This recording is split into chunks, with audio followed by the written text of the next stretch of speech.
Le cederé la palabra a nuestro doctor estrella, el doctor Jaime Montes, para que nos dé las palabras de bienvenida a este seminario. Bienvenido, doctor. Le cedo la palabra. Muchas gracias. Un saludo cordial para todas y todos. Gracias por la invitación y la verdad encuentro extraordinario este evento. Lamentablemente no pude asistir a la sesión anterior, tenía un compromiso, pero la pude ver después por internet. Y ahora pues estamos en la segunda sesión de nuestro seminario, ¿verdad? Que va con toda seguridad a ser de mucha relevancia para todos.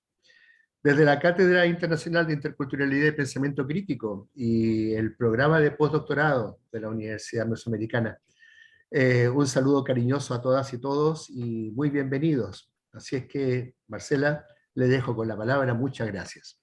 Muchas gracias, doctor. Y bueno, en esta ocasión contamos con la presencia del doctor Ramón Pérez Ruiz. Él es nuestro ponente de esta tarde. Él tiene la licenciatura en Educación Primaria en la Escuela Normal Rural Mactumaxá en Tuxtla Gutiérrez, Chiapas. Maestría en Educación con campo de Desarrollo Educativo Regional del Instituto de Posgrados, IEP. La maestría en Educación con especialidad en Administración Educativa por parte de la UNACH. Un doctorado en Ciencias Sociales y Humanísticas del Centro de Estudios Superiores de México y Centroamérica, CESMECA, y ha cursado varios diplomados del 2008 al 2014. Entre ellos podemos manejar enseñanza de las matemáticas en la escuela primaria, habilidades docentes, diseño de materiales educativos interculturales, así como también ponencias dentro de los años del 2011 al 2020, así como varias publicaciones del 2003 y del 2010 al 2022, constancia de participación en el 6º coloquio de presentación y discusión de avances de proyectos en maestría en educación para la sustentabilidad y la interculturalidad, y comentarista del documento recepcional titulado Experiencias Educativas Pandémicas en el Jardín de Niños en Soledad de Doblado, Veracruz. Y no me queda más que cederle la palabra, doctor. Bienvenido. Y es usted coanfitrión para que si tiene algún diapositivas o algo que pueda proyectar, tenga usted toda la licencia para realizarlo. Adelante, doctor Ramón. Bien. Bueno, buenas tardes a todos, a todas, y gracias por la presentación. Bueno, siempre es un gusto, un honor el compartir las ideas, las experiencias, y pues, bueno, no escuché bien la presentación, creo que tengo problemas un poquito con la inestabilidad de mi internet, espero que no me falle mucho. Pero quiero agregarle algo porque creo que más adelante voy a hacer también uso. Bueno, yo soy indígena tzotzil, originario de Nuevo San Juan Chamula. Es una comunidad rural muy pegada a la línea fronteriza con Guatemala por los lagos de Montebello, los que somos chiapanecos, mexicanos.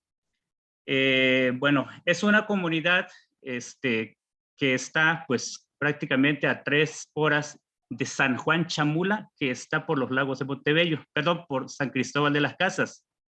Bueno, voy a hacer esta presentación, autopresentación, porque quiero utilizarlo por la cuestión de la territorialidad un poquito más adelante. Bueno, ya escuchamos, soy maestro de educación primaria. Bien,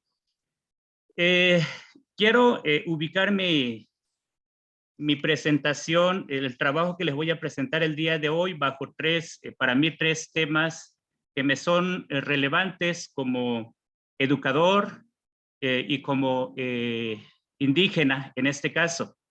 En primer lugar, y la primera parte tiene que ver con la colonialidad como un contexto de problematización para hablar de la diversidad cultural y de las identidades étnicas. El segundo apartado tiene que ver con cómo hemos resignificado nuestras identidades culturales, en este contexto colonial, en este contexto globalizador. Y por último, y la tercera parte, pues tiene que ver con el tipo de educación o la educación otra que deseamos, que buscamos, que anhelamos, que luchamos, etcétera, ¿no? Entonces, voy a compartir pantalla para poder desarrollar el tema. Solo me dicen si se puede visualizar.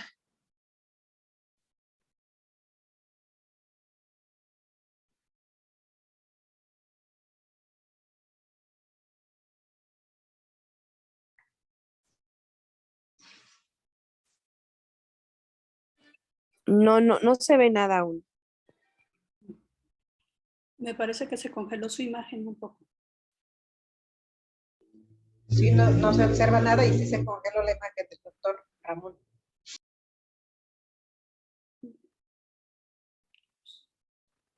Uy, creo que lo sacó.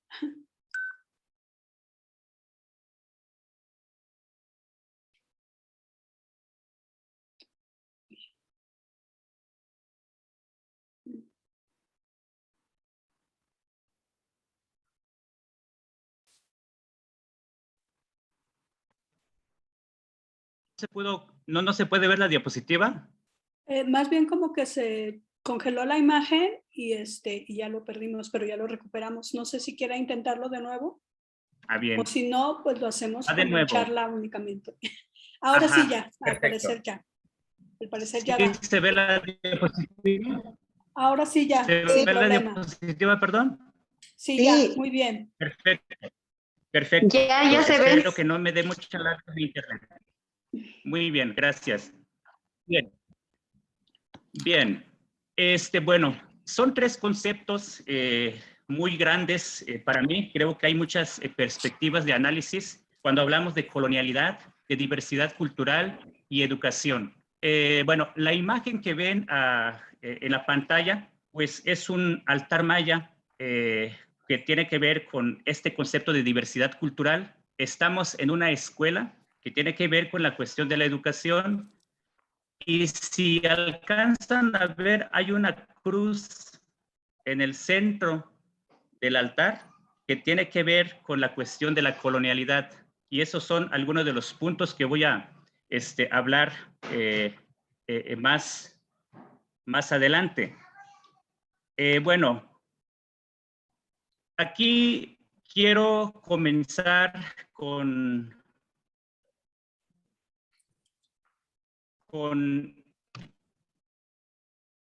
el tema de la colonialidad como una problematización de la diversidad cultural.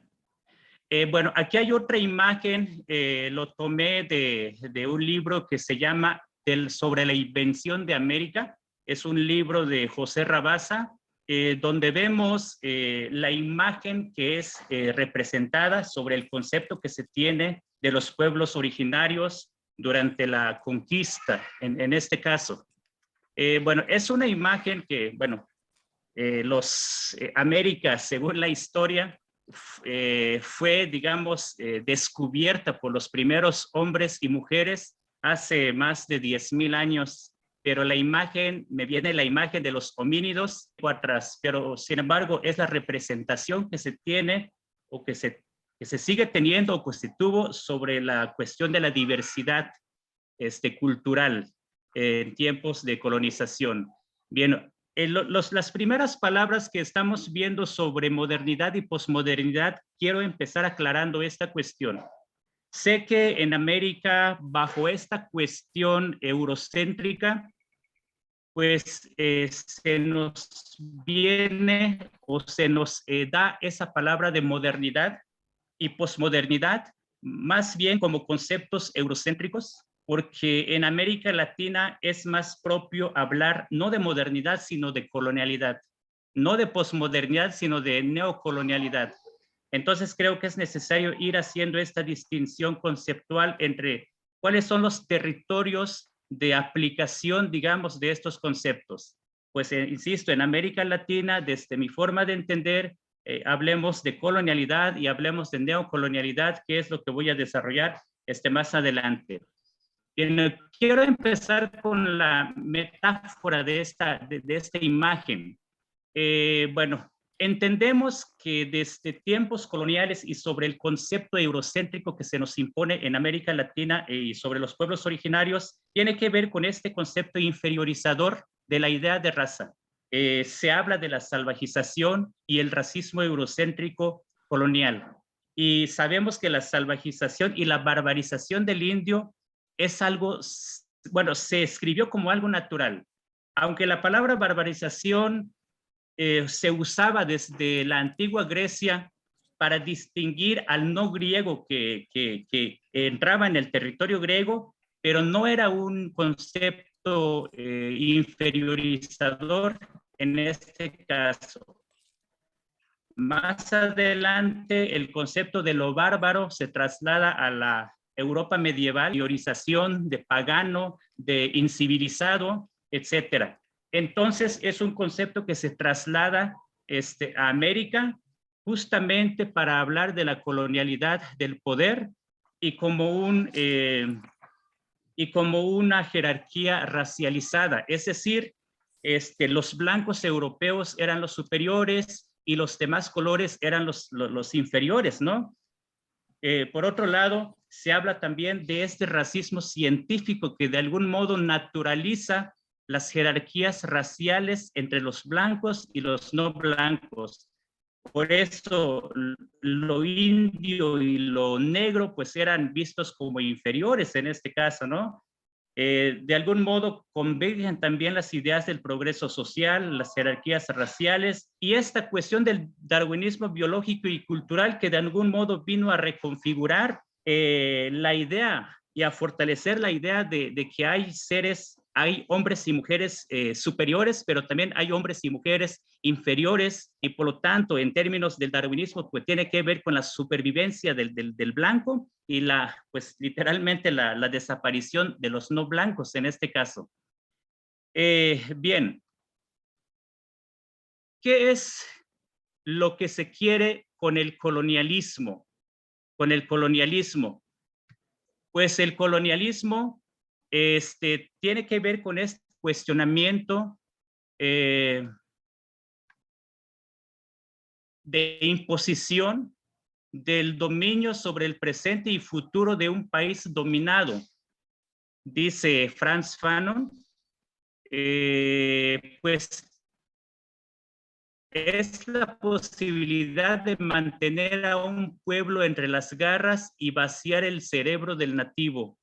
Se vuelve al pasado del pueblo oprimido, lo distorsiona, lo desfigura y lo destruye. Eso es una cita textual de Frantz Fanon en Los Condenados de la Tierra, que de algún modo, desde mi entender, es un pasaje que representa cómo de algún modo conceptualizar este tema de edad, es el lado oscuro de la modernidad. Por eso al principio hacía esta distinción entre el concepto de modernidad, que es muy usual en Europa, y como colonialidad, como un concepto que se adapta más a las condiciones en América Latina. Pero de todos modos, la colonialidad es también el principio del racismo epistemológico, ¿no? Es decir, los conocimientos, los saberes que se construyen alrededor de las sociedades latinoamericanas, en este caso, tiene que ver con una jerarquía también en términos epistemológicos y por lo tanto viene la idea del racismo.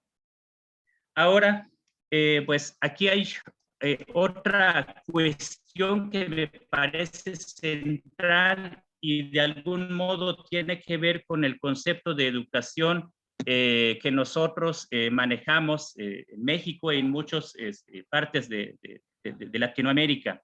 La cuestión del universalismo eurocéntrico moderno, aunque es un concepto muy académico, digamos, pero de algún modo es una representación de cuáles son los elementos que nos vienen a reconfigurar nuestras identidades culturales a partir de esta idea del eurocentrismo. Por un lado, nos hablan de una historiografía de alcance universal, es decir, el concepto de historia tiene que ver con la historia desde la perspectiva eurocéntrica como historia. Y más adelante voy a extraer algunos ejemplos de cómo se presenta, por ejemplo, la historia en la escuela primaria, que es mi ámbito laboral. Y por otro lado, la idea del universalismo.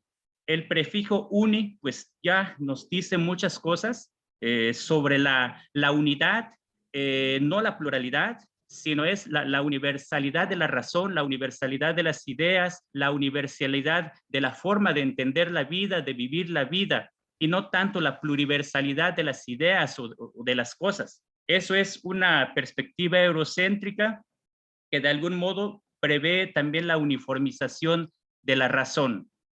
Y por otro lado, la cuestión de la civilización. Cualquier ámbito social y cultural que no encaja dentro de los parámetros sociales y culturales de Europa, pues es una sociedad incivilizada. Por eso la idea de civilización incluso es muy usual en el lenguaje coloquial de los maestros y las maestras. Yo en lo particular he escuchado cuando salimos de una comunidad rural chiquitita, indígena, y vamos a una ciudad, tal vez un viernes, saliendo del trabajo, pues decimos, es que ya voy a ir a la civilización, dándome a entender que está saliendo en un pueblo incivilizado, pero insisto, hablar de incivilización de un grupo étnico particular hoy, en pleno siglo XXI, tiene que ver con estas ideas racializadas, con racismo por cuestiones fenotípicas, racismo epistémico, etcétera, ¿no? Por eso hablar de civilización y civilización tiene que ver con esta idea, con las jerarquías racializadas. Y por otro lado, la idea de progreso pues también hay un ideal eurocéntrico de progreso. Todo lo que es progreso tiene que ver, por ejemplo, con el desarrollo de la tecnología, con las computadoras, los ordenadores, etcétera. Pero también, ¿qué pasa con los otros progresos que no tienen nada que ver con esta idea de progreso eurocentrado? Entonces, allí es donde entramos con cierta contradicción. ¿Cuál es el ideal de progreso que vamos a tener o que tenemos como seres humanos, ¿no? Como humanidad. Bien, estos son algunos elementos que de algún modo nos puede problematizar, porque la idea es precisamente problematizar y contrastar qué es lo que tenemos en la actualidad, cuáles son nuestros pensamientos, qué tipo de historia desarrollamos en las escuelas, cómo hablamos de civilización, cómo hablamos del pluriverso. Entonces, para mí son elementos como educadores imprescindibles para analizar.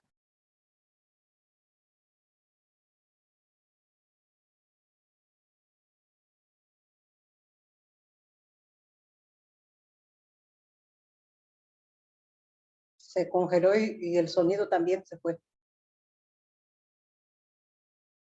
Sí, tenemos detallitos acá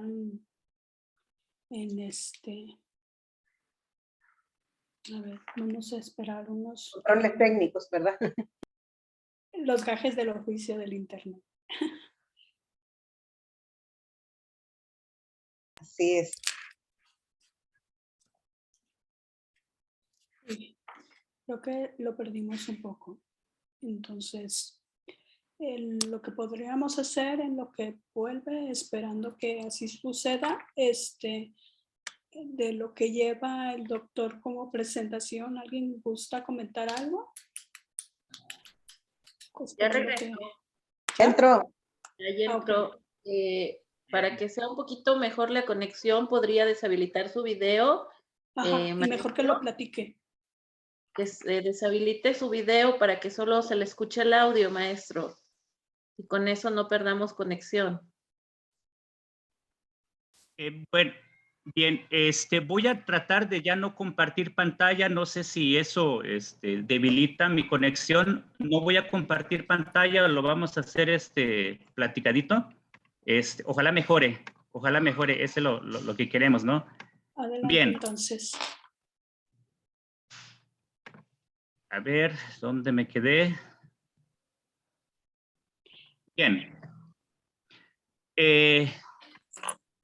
Entonces, desde la perspectiva de análisis desde Walter Mignolo, Catherine Walsh, por ejemplo, a mí se me han parecido muy importantes sobre la cuestión de la colonialidad, en primer lugar con la colonialidad del poder, que tiene que ver, insisto, con esta idea de jerarquía racializada, de que hay grupos por cuestiones raciales son superiores y otros inferiores, que de algún modo reconfigura el sentido político y económico también de las sociedades.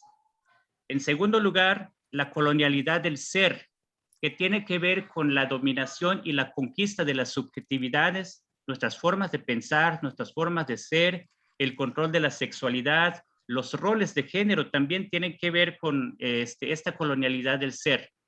Pero sobre todo creo que es muy interesante analizar como profesores, profesoras, sobre la colonialidad del saber, y desde mi entender, para mí esto es un tema bastante crucial para entendernos qué maestro soy, cuáles son los valores sociales, culturales que desarrollo en las escuelas donde yo trabajo, porque tiene que ver con ese racismo epistémico que yo les decía al inicio.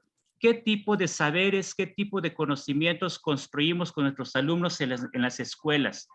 Digo construimos, porque también en términos de reproducción podríamos decir de qué tipo de saberes hago que mis alumnos reproduzcan en términos bourdianos sobre la reproducción de saberes, la reproducción del conocimiento en términos verticales, porque hay un saber curricular por parte del Estado que es construido desde arriba y no construido desde abajo. Entonces, tiene que ver con esta colonialidad también filosófica, el sentido de la vida, qué tipo de saberes construimos en las escuelas, qué tipo de conocimientos científicos también construimos en las escuelas. Pensamos que los científicos son aquellos de bata blanca, de traje en los grandes laboratorios, y no pensamos que la ciencia también se puede hacer con los alumnos. No pensamos que en términos de filosofía son solamente aquellos grandes pensadores que están en los libros de textos, que esos filósofos a veces europeos que reproducimos en las escuelas, pero invisibilizamos también los saberes ancestrales, los saberes filosóficos de los abuelos y de las abuelas que todavía existen, y es necesario para mí rescatar y visibilizar estos saberes. Por eso esta colonialidad del saber para mí es fundamental en términos educativos para entender qué tipo de profesor o profesora soy, qué tipo de saberes son los que estoy reproduciendo en las escuelas y salones de clase con mis alumnos, y cuál es el vector epistémico en la producción de conocimiento. Si yo como maestro soy el que impone el tipo de saber que deseo en mis alumnos, o se trata de entender la construcción de manera más horizontal. Y el cuarto elemento tiene que ver con esta colonialidad cosmológica o cosmogónica, y está en función con la cuestión de la cultura y con la cuestión de las religiosidades. No hablo de religión, sino más bien de religiosidades. Creo que todos los seres humanos somos seres con X o Y religiosidad. Tenemos cierta cosmovisión acerca de la creación de la tierra, o sea, de la creación del hombre, acerca del concepto que tenemos como tierra. Nosotros los tzotziles hablamos de la Sagrada Madre Tierra, o Chulmetic Banamil en tzotzil, y es un concepto que de algún modo nos permite entender cuáles son nuestras cosmovisiones, cuáles son nuestras formas de entender, de relacionarnos con la naturaleza, pero también de relacionarnos con las deidades. Pues no está de más decir que siempre cuando se ve salir el sol, pues los viejitos, los ancestros dicen, es que ya está saliendo el Padre Sol, nuestro Señor Padre Sol, como una deidad, ¿no? Entonces son elementos importantes para entender el tema de las identidades culturales. Bueno, algunos ejemplos que les voy a hablar acerca del colonialismo y el sistema educativo o en la educación que tenemos. En primer lugar, los libros de texto gratuito pues son artefactos culturales e ideológicos del siglo XX y un poquito más allá atrás, porque sabemos que los textos gratuitos son instrumentos también ideológicos que se han hecho desde hace varios cientos de años aquí en México, por ejemplo. Uno de los ejemplos que me llama mucho la atención, yo como maestro de educación primaria, pues se sigue manteniendo el concepto de descubrimiento de América. Por ejemplo, un ejemplo, pues José Rabasa dice, la ética que propició Cristóbal Colón fue un proceso de reinvención del mundo en el imaginario europeo del siglo XVI. La invención de América y la reinvención de Europa. Pero los maestros en la actualidad seguimos diciendo que es descubrimiento, es descubrimiento, es descubrimiento, como una forma de legitimar la visión eurocéntrica del poder, la visión eurocéntrica del saber y por lo tanto la conquista de las subjetividades del ser, etc. El segundo ejemplo, en los libros de texto en México, hace algunos años decía, los aztecas, ¿son nuestros antepasados? Era una pregunta que hace un libro de texto. O sea, es decir, pareciera que los aztecas, como el símbolo del nopal, de la serpiente, el águila, aparece en la bandera nacional, pareciera que también hay, o se pretende una legitimación de un solo origen de la mexicanidad, en este caso. Pero los huixáricas, allá en Nayarit, dicen, los aztecas eran nuestros enemigos, nosotros no descendemos de ellos. Y yo como indígena maya podría decir lo mismo, sé que hubo influencia del centro de México hacia tierras mayas, pero nosotros tampoco somos descendiente de los aztecas en este caso.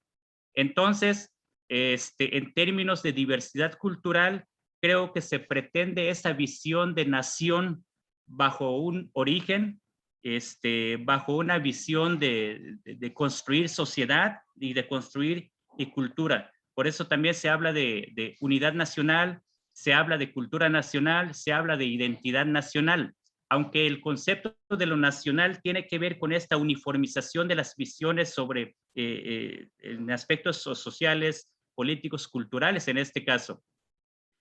Otro tema que también llama la atención es que hay por ejemplo, hay una visión romántica sobre Benito Juárez y las leyes de reforma en México, desde luego. Pero si analizo mi contexto local aquí en Chiapas y en la región donde yo estoy, en la parte de Comitán, sé que con las leyes de reforma que hizo Benito Juárez en aquellos tiempos, pues de algún modo vino a conformar grandes terratenientes, grandes fincas, y de hecho la familia de Rosario Castellanos, la famosa Rosario Castellanos, pues también tuvo sus 17 fincas aquí en la región, en la meseta comiteca. Entonces también son cuestiones que pues habría que analizar siempre más allá de lo que plantean los libros de texto. A veces los libros de texto tienen una visión porque te quieren dar una imagen de lo que es, pero desde una visión, digamos, nacionalista. Pero si analizo un poquito más allá de cuáles son los beneficios y las desventajas, en este caso de las leyes de reforma, pues me doy cuenta de que Benito Juárez, pues de algún modo legitimó la formación de los terratenientes y la expulsión territorial de los pueblos originarios hacia las fincas, pero ya fueron encasillados, digamos, como trabajadores, como peones en las grandes fincas, bueno, en todos lados, ¿no? Aquí en Chiapas, en la zona del Soconusco, en las zonas cafetaleras, aquí en la región de Comitán, que de algún modo hubieron muchas fincas que fueron expropiados a los indígenas en este caso. Lo mismo podríamos hablar con el tema de las matemáticas. Las matemáticas que a veces son meras abstracciones que no tienen concreción real, no conectamos con las identidades culturales de los pueblos. A veces los niños aprenden matemáticas, pero matemáticas dislocados de la realidad. Entonces, creo que aquí deviene también la idea de las etnomatemáticas, Es decir, de aquellas matemáticas situadas que tienen que ver con la lectura concreta de la realidad, con la lectura concreta de los pueblos donde se utilizan las matemáticas. Entonces, creo yo que son elementos importantes que habría que analizar nosotros como nuestro trabajo como educadores. Lo mismo con la historia local, la idea del nacionalismo, del plurinacionalismo, del uninacionalismo, incluso con la cuestión de qué es lo que cantamos en las escuelas, vaya. En educación básica, pues somos docentes un poco dados a cantar, a cantar. Cantamos las canciones del Cri-Cri, cantamos los villancicos en el mes de diciembre, etcétera, etcétera. Cantamos mucho, pero también hay que entender que las canciones infantiles son también vehículos ideológicos que de algún modo construyen identidades étnicas, identidades culturales, identidades también nacionales. Pues hay canciones que legitiman soldados. La Marcha de las Letras siempre me gustaba cuando era yo jovencito, la Marcha de las Letras de Cri-Cri. Cantar sobre reyes, sobre iglesias, que de algún modo son endoctrinamientos sobre el ejército, la monarquía y la religión católica. Entonces, con las canciones también son elementos que de algún modo tiene que ver con la reconfiguración o la configuración de las identidades culturales, tiene que ver también con la construcción de esta diversidad cultural. Por eso, hablar sobre colonialidad, pues tiene que ver no solamente con la cuestión de la historia, tiene que ver también qué es lo que estoy haciendo yo en este momento, en mi salón de clase, y qué tipo de discurso, qué tipo de dibujos represento con los alumnos. Bien, ahora voy a entrar con esta segunda parte sobre la reconfiguración o la resignificación de la identidad étnica.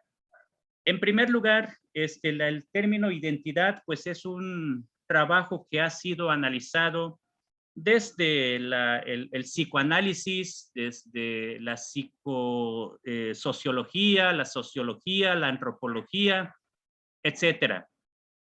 Bueno, no voy a quedarme en cada una de estas disciplinas, pero sí tal vez demarcar un poquito el concepto para que nos vayamos entendiendo.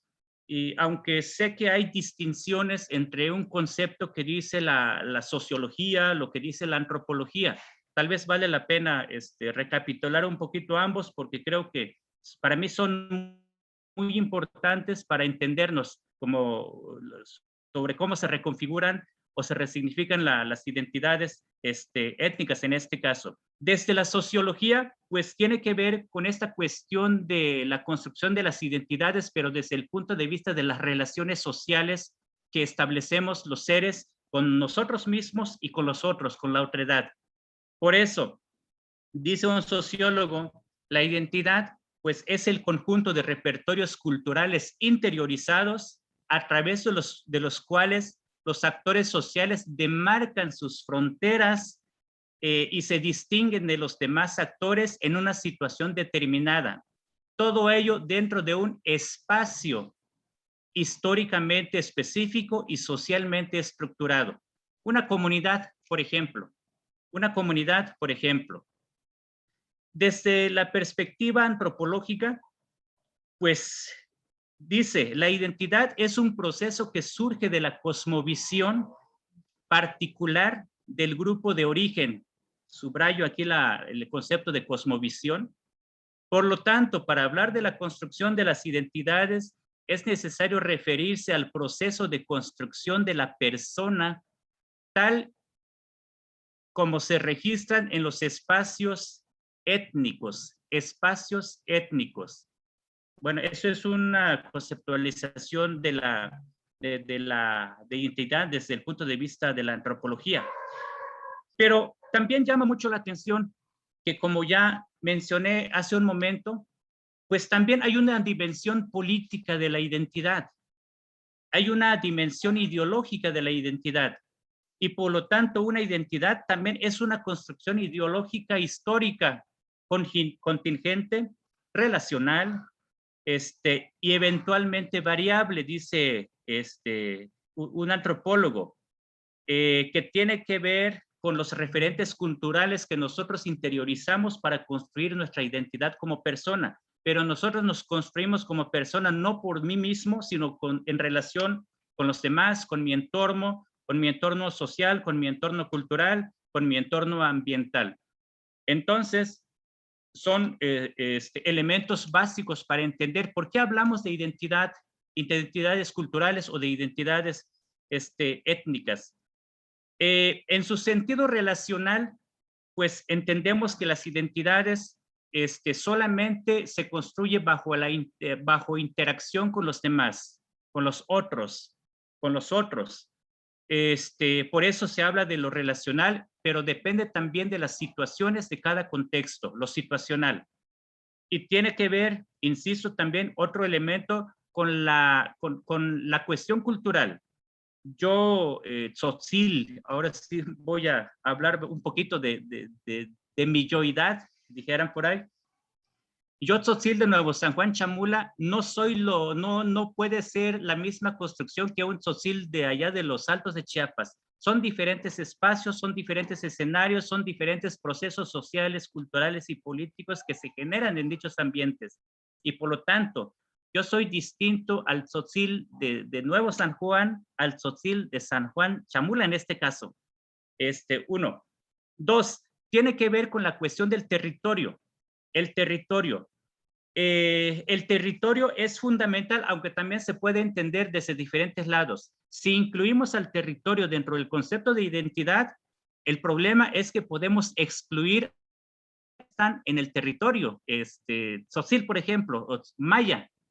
Hay que recordar que los tzotziles, y creo yo que todos los grupos étnicos, pues hay tzotziles desde los Altos de Chiapas, pero también hay tzotziles hasta Nueva York o hasta Europa. Entonces, es ahí donde puede emerger también un problema si incluimos el concepto de territorio. Pero una fortaleza al hablar de territorio tiene que ver con la cohesión social para construir las identidades culturales. Es decir, mientras más cohesionado es el territorio, culturalmente hablando desde luego, pues más fortaleza es en la construcción de las identidades culturales. No hay dispersión, hay cohesión social, cultural, y por lo tanto las identidades culturales tal vez se refuerzan, tal vez se resignifican, pero de manera colectiva y no de manera individual. El otro elemento tiene que ver con la cuestión política. La cuestión política.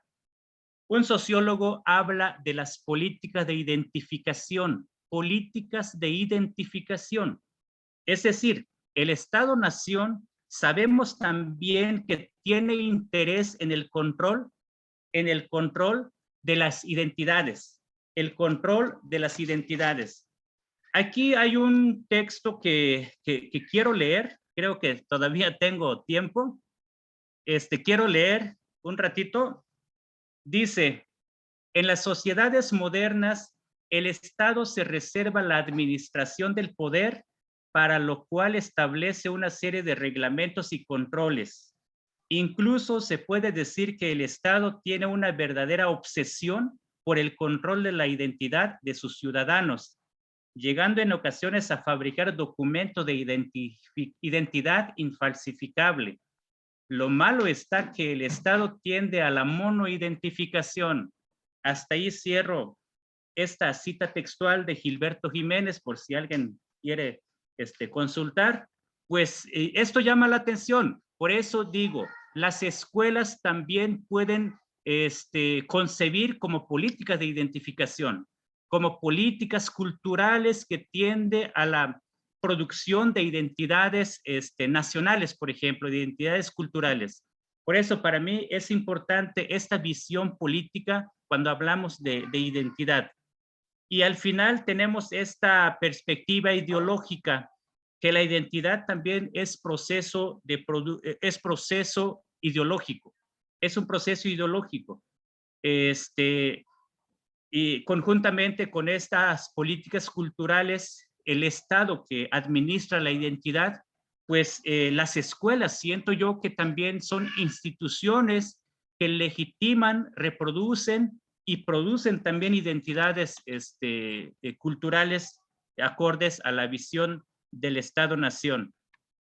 Por eso, cuando hablamos de interculturalidad, pues en términos, digamos, genéricos, lo inter tiene que ver con lo relacional. Sin embargo, hablar de solamente de ver la interculturalidad en su sentido relacional, corremos el riesgo de invisibilizar las asimetrías entre las culturas. Asimetrías entre las culturas. Lo que no queremos es ver asimetrías interculturales. Queremos ver horizontalidades, interculturalidades. Y sin embargo, desde la perspectiva relacional, eso no es tema de interés. 2. Hablamos de interculturalidad funcional al servicio del poder. Es decir, se reconoce la diversidad y se incluye en la estructura social establecida por parte del Estado.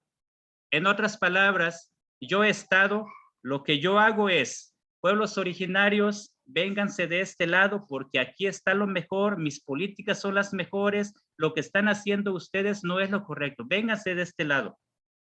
Estamos hablando de políticas integracionistas, de políticas asimilacionistas. Pues eso es precisamente el sentido político de las leyes que fueron avalados en el México postrevolucionarios. No olvidemos las políticas de castellanización. Cualquier niño que habla su lengua materna en un salón de clases, como política después de la Revolución Mexicana, échale vara, dijeran por ahí, dijéramos los maestros, va vara, porque no está permitido en un salón de clases, en una sesión con el maestro. Incluso uno de los maestros más grandes de la Revolución Mexicana, me refiero a Rafael Ramírez, pues eso es uno de sus legados. Le decía a los maestros que tienen que ir a castellanizar a los alumnos. Castellanizar es la palabra correcta, porque era parte de las políticas posrevolucionarias. Por eso, la interculturalidad entendido en términos funcionales no es más que una visión de dominación hacia la diversidad cultural, porque invisibiliza las asimetrías, pero también es una forma de cooptación de la diversidad hacia la identidad nacional. Es una forma de dominar también y de controlar el poder, y manipular hacia la diversidad cultural. Pues creo que el paréntesis que yo puedo hacer es que no hay que perder de vista que hoy, bueno, este mes, pues hacemos 26 años que se firmaron los acuerdos de San Andrés, y pareciera que es pura firma y pues no hay avances en términos de hechos, sino más bien en discursos como firmados en el documento, ¿no? Entonces creo que también es importante recalcar esta parte. Y la última parte, siento yo que es una apuesta al concepto de interculturalidad, tiene que ver con esa visión crítica.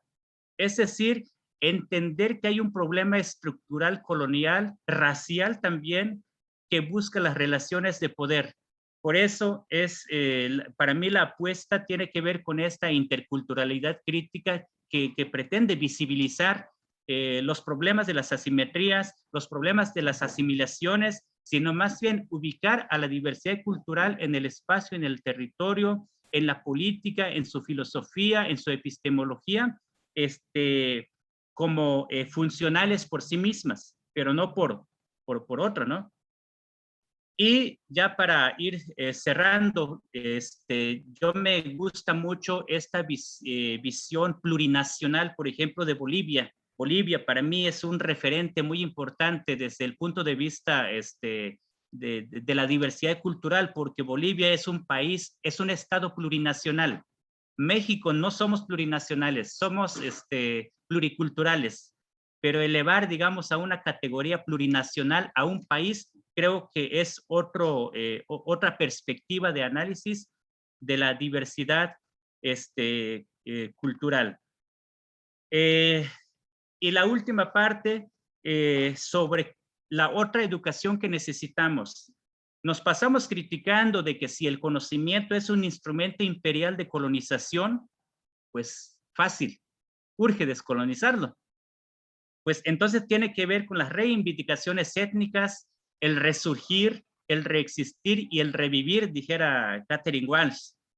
Necesitamos una pedagogía liberadora, con un giro decolonial, epistémico. Hay que aprender a leer el mundo, entender que la cultura no es atributo de la burguesía, como dijera Paulo Freire, reconocer las pedagogías del sur, las epistemologías del sur, como dijera Boaventura de Sousa Santos.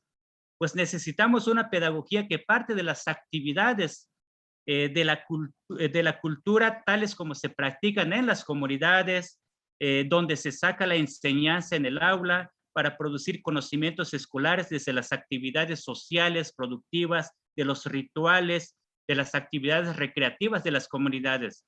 Entonces, entender así la educación es situar términos de sitio, de contextualizar la educación que deseamos.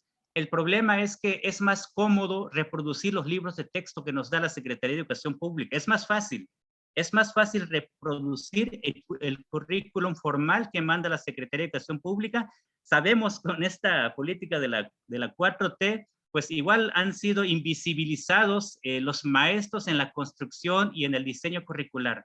Entonces creo que son temas que habría que tener mucho cuidado. ¿Qué tipo de educación hablamos? Pues hablamos de una educación que valore los saberes locales, los saberes comunales, las gestiones horizontales en la currícula escolar. Hablamos de una educación que contribuye a la formación de ciudadanos de modo colaborativo y participativo. Hablamos de una educación que responda a las necesidades de las comunidades y su vinculación con el trabajo. Hablamos de relaciones de la vida comunitaria con la escuela. Hablamos de un interaprendizaje, de no decir, es que soy maestro y yo voy a llevar el conocimiento hacia las comunidades, porque eso es una visión vertical, reproduccionista. Lo que pretendemos es precisamente una visión horizontal donde se vea también los saberes locales, los saberes comunitarios y todos los saberes cosmogónicos, filosóficos, epistémicos que están también en las comunidades con los abuelos y con las abuelas. ¿Qué tipo de educadores necesitamos? Pues simultáneamente ser educadores y educandos a la vez, como dijera Freire. Es decir, que yo como maestro sea también capaz yo de aprender y no solamente de enseñar. Ser capaces de reconocer diversas fuentes del aprendizaje y no solamente los libros de texto. Ser, de comprometerse con la gente, de fomentar las actividades que realiza la gente, de valorar y conocer la cultura local. Por eso es importante entender las identidades culturales, el fomentar el cuidado de la madre tierra, que tanto nos hace falta. Sabemos las implicaciones de nuestras acciones por tirar basura, tal vez un ejemplo muy coloquial, ¿no? Pero sabemos de las implicaciones que si entramos un poquito en razón, pues vamos a entender la importancia de la madre tierra, o en Tzotzil decimos Chulmetic Banamil, como también un elemento digno de respeto. Pues para cerrar, ¿cuáles son nuestros fundamentos? Pues aquí hay un fundamento político, pues el acto de resistir está en el acto también de valorar el contexto y los saberes locales como un fundamento político. Lo filosófico tiene que ver con esta vinculación de la naturaleza, de las deidades con los hombres, y poner en el centro la vida en su conjunto, es decir, una concepción biocéntrica y no antropocéntrica, porque a veces lo antropocéntrico, yo como hombre tengo derecho a dominar el mundo. No, aquí la cuestión es que la vida por sí misma habría que darle su importancia, y no solamente la vida de los hombres, sino la vida de todos los seres que tenemos.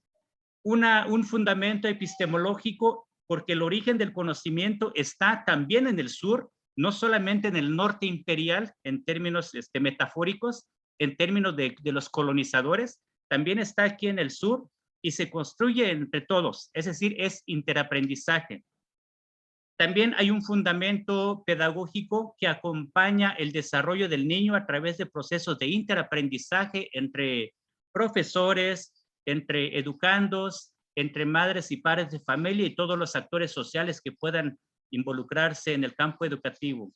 Y este fundamento antropológico, pues educar desde la cultura local, desde los saberes locales, pero también desde la comunalidad, dijera este gran oaxaqueño, que nos habla mucho de comunalidad.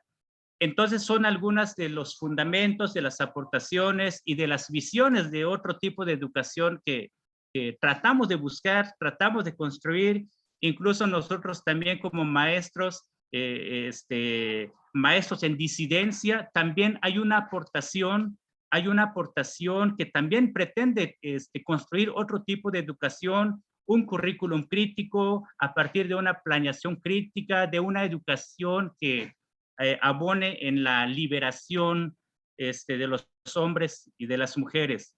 Y sintetizo en esto, hay una expresión de don Samuel Ruiz, que en lo particular me gusta mucho, dice: todos tenemos derecho a ser diferentes porque somos iguales.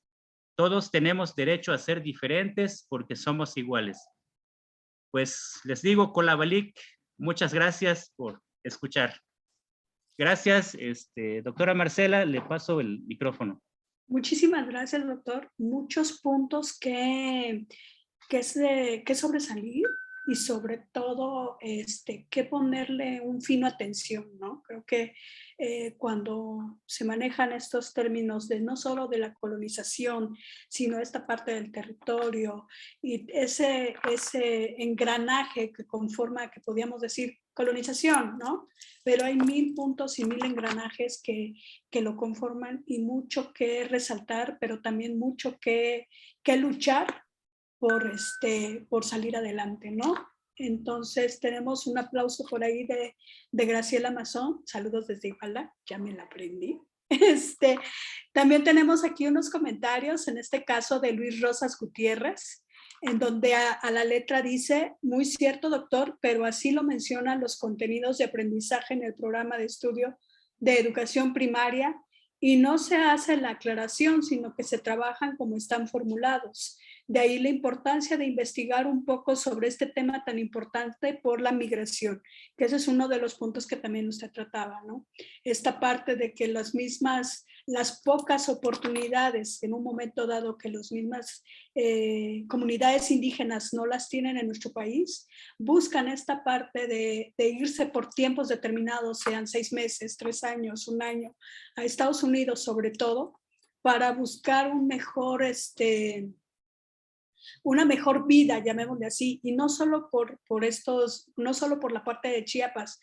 Por ejemplo, hay comunidades en el caso de Michoacán, en el caso del mismo Guerrero, en donde hay comunidades que quedan completamente solas, así como el estado de San Luis Potosí es otro estado donde la migración, ahora sí que ya son ciudades muertas, porque simple y sencillamente la mayoría ha emigrado, en donde solo, ahora sí, las mujeres y los niños son los que se encuentran en este lado, ¿no? También dice aquí Luis Rosas, continúo, un ejemplo puede ser los grupos sociales de Estados Unidos, que hizo leyes a modo de cada grupo para que no tuvieran los mismos derechos y hasta la fecha aún prevalecen algunas leyes de racismo y espacios para ciertos grupos. ¿Algo que quiera agregar a este comentario de Luis Rosas, perdón? Sí, bien. Bueno, esta visión y construcción tanto de la diversidad como de las identidades culturales, tomando en cuenta el territorio, pues para mí es un elemento muy importante. Bueno, voy a volver a mi identidad étnica territorial. Los tzotziles de Nuevo San Juan Chamula pertenecemos al municipio de Las Margaritas. Pero, aquí va el pero en términos territoriales, pero no nos identificamos culturalmente con Las Margaritas. Le decimos que nuestro pueblo no es Margaritas, sino es San Juan Chamula, que está en los Altos de Chiapas. Es decir, hay una conexión muy importante en términos identitarios entre este territorio que está pegado a la frontera y con este otro territorio que está en los Altos de Chiapas. Así podríamos extrapolar el ejemplo hacia diferentes puntos. Las migraciones que se han generado en toda América Latina, en todas partes del mundo, pues siempre hay una conexión entre el territorio de origen y el territorio de destino. Yo siempre veo algunos grupos tzotzíles allá en Estados Unidos, incluso reproducen la identidad cultural, la música en algunas fechas importantes. Y qué gusto me da escuchar la música en otro territorio distinto al territorio de origen. Por eso, en términos territoriales, pues siempre es un factor muy importante para entender quiénes somos y dónde estamos ubicados geográficamente. El problema es que el problema es que hay mucho racismo y los que se han atrevido a identificarse como indígenas tzotzíles en el norte, en Estados Unidos, pues de algún modo han tenido el valor para enfrentar el racismo, porque el racismo está en todas partes. Incluso en la escuela hay racismo. Aparte del racismo por cuestiones fenotípicas, por tu forma de hablar, por el color de tu piel, pues hay también el racismo epistémico, ¿no? Es decir, los saberes que tienes no son los válidos en una sociedad racista epistémicamente. Por eso, es un gran valor reproducir las identidades culturales en otras geografías, en otros espacios, más allá de los territorios de origen en este caso. Bueno, creo que es todo por el momento lo que puedo comentar. Ok, también tenemos aquí un comentario de Gris Gómez. Muchas gracias, doctor Ramón, por la donación de su palabra y sus saberes. ¿Cómo superar el colonialismo epistemológico desde las urgencias y las emergencias? ¿Cómo construir el cambio de la matriz cultural impuesta? Híjole, ¿cómo superar el colonialismo epistémico? Pues desde mi entender, no es tanto darle la vuelta, es decir, esta visión eurocéntrica colonial por encima y las otras epistemologías por abajo, porque así se ha manejado durante varios siglos de dominación colonial, no es tanto tampoco dar la vuelta, sino más bien yo quiero entender que es una forma horizontal de visibilizar todos los saberes epistémicos, pero también hay que tener mucho cuidado de qué tipo de saberes se reproducen en las escuelas.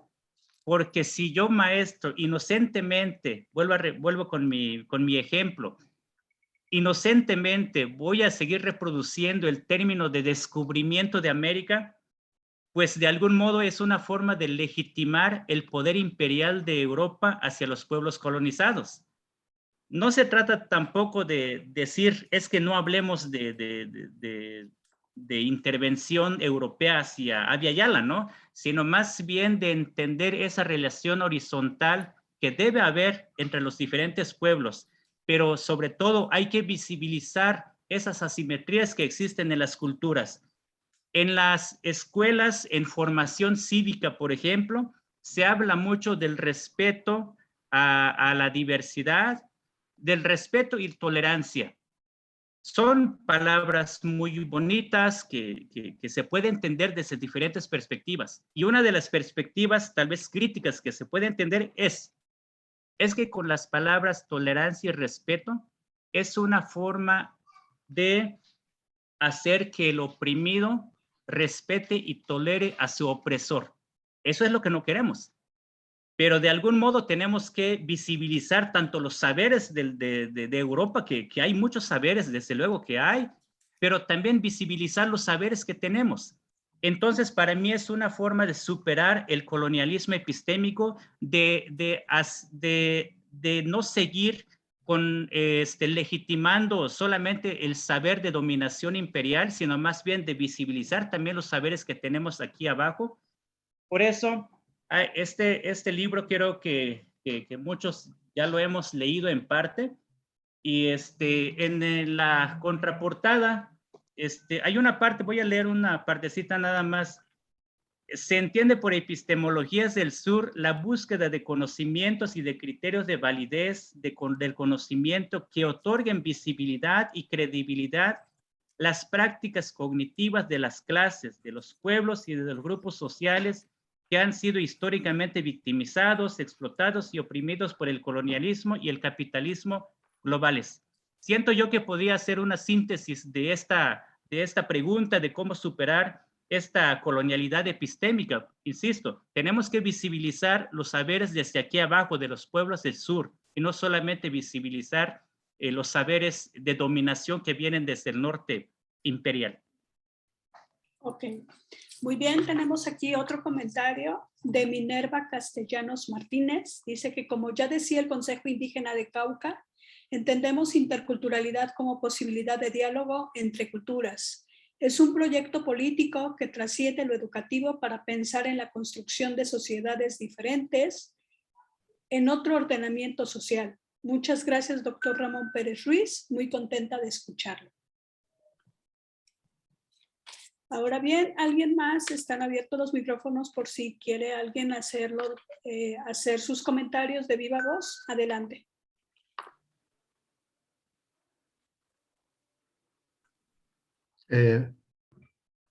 Adelante, doctor Montes. Gracias. Bueno, primero que nada, un agradecimiento muy sentido al doctor Ramón Pérez por su excelente conferencia que nos deja llena de preguntas y llenas de temas para reflexionar, así es que he encontrado de mucho provecho todo cuanto aquí se ha dicho. Doctor, la verdad, yo me muevo dentro de los ambientes académicos universitarios. No conozco mucho la problemática que se manifiesta en la enseñanza primaria o secundaria, y la universidad permanece todavía un poco lastrada por los prejuicios eurocentristas, y ella misma se configura como una sucursal de Europa en América, más o menos, ¿no? Es decir, en ella, pues, lo que se estudia tiene que ver con la tradición occidental, entre comillas, ¿no?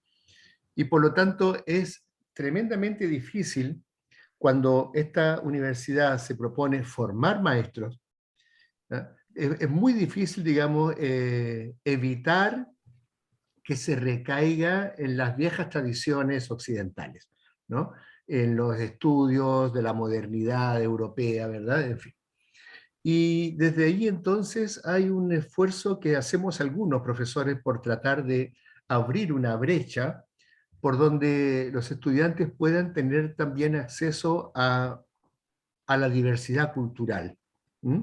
En mi país no existe una diversidad cultural tan frondosa, tan extraordinaria como en México, pero tenemos minorías, y minorías que llevan muchos años entre nosotros.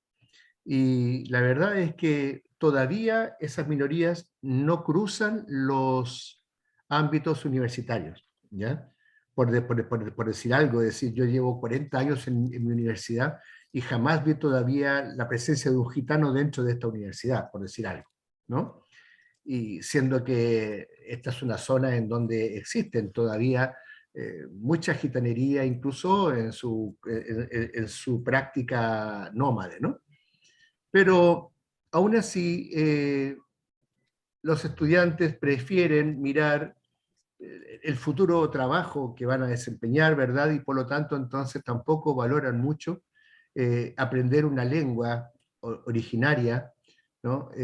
Entonces hay una dificultad que tiene que ver con que a veces, por una parte, la autoridad que quiere imponer una visión occidentalista de la vida, por otra parte, los estudiantes que quieren alcanzar trabajos también dentro del contexto occidental, en fin, en alguna profesión, encontramos muchas dificultades para poder generar espacios de diálogo intercultural. Y esta posibilidad la logramos cuando salimos de la universidad hacia afuera. La logramos cuando yo, por ejemplo, voy a las comunidades. Pero la universidad misma permanece como al margen de todo este proceso. ¿Cómo ve usted el tema? Porque yo creo que el tema de las universidades en América más o menos es el mismo en todas, ¿no? Es decir, que aparentemente allí se reproduce conscientemente, ¿verdad?, un ideario ideológico occidental, ¿no? Y cuesta muchísimo. Entonces, el profesor que va a egresar de allí es un profesor que ya viene con los estereotipos fijos, ¿no? Entonces ya le cuesta mucho después a ese profesor salir de ahí. Y yo creo que es un lugar en donde hay que ejercer una fuerte insistencia, ¿ah? Pero en este momento me parece que todavía somos académicos aislados, estos que estamos buscando la forma de poder abrirnos a la diversidad. Esa es más que una pregunta, es un comentario que le hago. ¿Y cómo ve usted el proceso dentro de la educación superior? Gracias, doctor. Bien, pregunta difícil, grande, y creo que es una de las discusiones muy vigentes, muy actuales, porque curiosamente hay universidades interculturales, por ejemplo, aquí en Chiapas, pero hay pocos bachilleratos interculturales. Conozco nada más uno aquí en Chiapas, un bachillerato nada más intercultural. No conozco secundarias interculturales. Conozco muchas escuelas primarias interculturales, jardines de niños preescolares, interculturales en términos de educación indígena. Pareciera que hay un gran cuello de botella en la educación media superior para llegar a la educación superior, ¿no? Y pareciera que tal vez vengan formados en términos interculturales en educación básica, pero esa formación parece que se diluye en la educación media superior y se pretende agrandar en la educación superior. Y creo que es un trabajo político bastante complicado, porque creo que todos quisiéramos tener educación intercultural en todos los niveles, porque eso es la apuesta. De hecho, desde el 2011, en parte de la Ley General de Educación en México, pues se habla de esta apuesta de que todos debemos apostarle a una educación interculturalidad en todos los niveles. Y sin embargo, en términos de infraestructura, en términos de saberes, todavía no se presenta en los hechos esta buena intención, ¿no? Pero yo siento que tiene que ver con la formación, tiene que ver con los diseños políticos y curriculares también formativos, para poder, digamos, robustecer la educación intercultural. Dijera una antropóloga aquí en Chiapas, la gente más propensa a la interculturalidad son los pueblos indígenas, y por lo tanto hay que interculturalizar más a la población no indígena. Y yo concuerdo con ella, porque pareciera que los pueblos originarios tendemos más a la cuestión de la interculturalidad, y por lo tanto donde se debe llevar a cabo más la educación intercultural puede ser que sea más en los pueblos no indígenas, pero en México es al revés. Hay más educación indígena en los pueblos indígenas, hay más educación intercultural en los pueblos indígenas, pero no así en las ciudades, en las grandes urbes. Entonces creo yo que son las contradicciones políticas. Por un lado se pretende una educación intercultural para todos, y por el otro lado, política y en términos de infraestructura, en términos curriculares, en términos de formación, pues hemos visto que no es tanto así. Entonces, mi apuesta es que la educación interculturalidad que sea ahora sí verdaderamente para todos, pero eso se necesita mucho en infraestructura, en recursos humanos, en la formación, etcétera, etcétera. Por eso yo quiero ser optimista, en ese camino andamos, seguimos con las viejas demandas de la lucha por la reivindicación, por la liberación de los pueblos, por la consideración en las currículas educativas, la cuestión de las visiones de los pueblos, es esta parte cosmogónica de los pueblos. Queremos también que sean visibilizados en las instituciones educativas, en los espacios escolares. Y yo creo que si caminamos bajo esta visión de obligar, digamos, al Estado, de reformar nuestras formas de enseñar, de entender y de relacionarnos con los demás, creo que estaríamos construyendo, tal vez aportando pequeños granitos de arena para para llegar a este legado, a esta visión que tenemos como educadores. Bueno, es lo que yo podría comentar con la pregunta o con las palabras del doctor Montes Miranda. Le agradezco. Muchas gracias, doctor. Muchas gracias. ¿Algo más para ya ir cerrando nuestro tema del día de hoy, doctor? Bien. Bueno, no tengo clara la idea de qué es lo que voy a decir en este momento, pero hay un tema, creo que es de interés general, es esta cuestión de la formación y de conceptualizar la cuestión del diálogo intercultural, esta filosofía intercultural. Por eso yo soy de la apuesta de leer estas perspectivas críticas de la interculturalidad, porque no podemos hablar de interculturalidad en términos muy generales, porque desde mi entender hay que ponerle un apellido. Ya dije anteriormente la interculturalidad relacional que no ayuda a resolver el tema de las asimetrías culturales, la interculturalidad funcional que no es otra cosa más que un sistema político de cooptación de las minorías, y sino más bien una apuesta a la interculturalidad crítica, de algún modo que visibilice esas asimetrías, pero también que visibilice estos saberes locales, estos saberes que están en los viejitos, en las viejitas, en los ancianos, en las ancianas, en los padres de familia.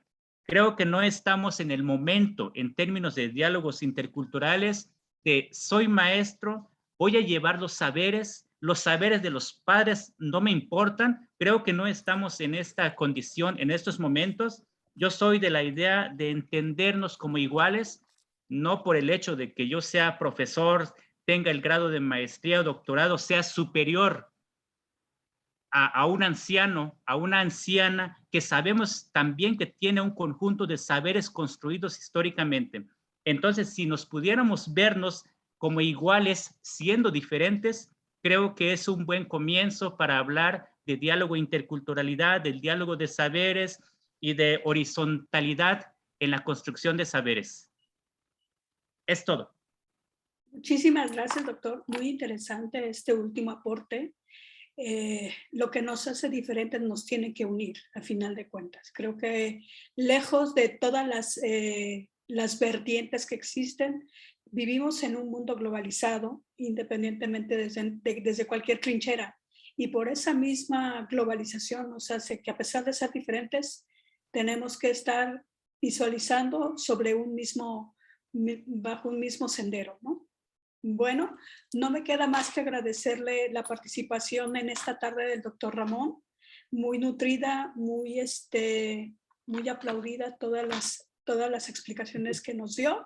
Y bueno, los esperamos la siguiente semana a las 5 de la tarde, viéndolo desde otra visión, este seminario denominado Educación en y para la Diversidad. Que tengan muy buenas tardes a todos. Cuídense mucho. Doctor Montes, saludos hasta Chile, a todos los de los diferentes estados de la República, Iguala, y ya no pusieron dónde más, pero dentro de esta diversidad vamos a unificarnos una vez más y vamos a unirnos el siguiente jueves a las 5 de la tarde. Muchas gracias, buenas tardes, buenas noches. Hasta la próxima. Gracias. Bye. Gusto Si me permites, Marcela. Perdón. Sí, adelante, antes de irnos. Marcela. Sí. ¿Me permites antes de despedirte? Claro, adelante.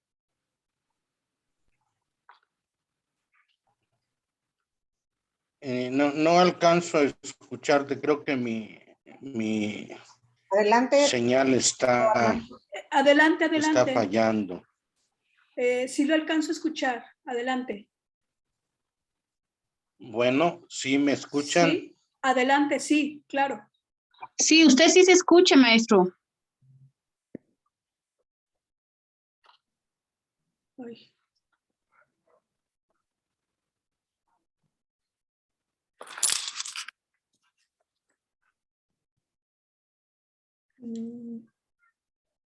Sí, no sé quién. No, ya lo perdí, creo. Adelante, maestro Armando. ¿Se escucha? Adelante.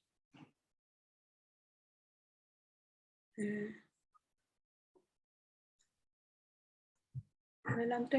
No sé. Posiblemente vuelva a entrar porque Bueno, aprovecho Ahí está. para despedirme rapidito. Sí, Gracias, doctora adelante. Marcela, doctor Roberto Montes, y vamos a velar por la salud del doctor Francisco Huerta. Espero que se mejore. Yo tuve apenas hoy la noticia. Les agradezco mucho a todos y que tengan una bonita tarde, noche. Hasta luego. Hasta luego. Hasta luego. Ahora sí, buenas Bye, bye. noches, porque creo que ya no regresó la persona que me había pedido time. Entonces, ahora sí, nos vemos si Dios quiere, perdón, Bueno, la bueno. siguiente semana. Sí, diga, Bueno, yo creo que la otra semana. seguro, esperamos si no, ver. adelante. No, mandarles un saludo Sí, y una felicitación desde aquí de Chiapas. Somos parte del movimiento pedagógico social para una vida autónoma y digna de acá de Chiapas, y celebramos, bueno, este tipo de encuentros, ¿no? Felicitamos este tipo de eventos con Jaime. Ya hemos coincidido en más de un espacio. Saludo igual compañeros del movimiento pedagógico que están también en la sala participando e interesados. Y bueno, creo que es un espacio necesario toda la crisis en que ahora estamos. En esta pandemia creo que es uno de los elementos muy importantes que se nos ha permitido o que hemos igualmente logrado ir abriendo este tipo de intersticios, de posibilidades de reflexión y de posibilidades de transformación. Bueno, los desafíos de la interculturalidad evidentemente son muchos y se abren espacios. Ahora en el nuevo currículum, yo ofrezco una disculpa por haber entrado tarde, no me fue posible entrar a tiempo, pero ahora para el caso de Ramón Daniel Hernández Cruz, que va a estar más adelante, está en la sala, Daniel Ochoa también. Venimos trabajando como parte de un equipo aquí en Chiapas, y creo que uno de los grandes desafíos, al menos para Chiapas y grandes partes de territorio donde hay pueblos originarios, es precisamente atender este tema de la posibilidad de la convivencia entre los diferentes.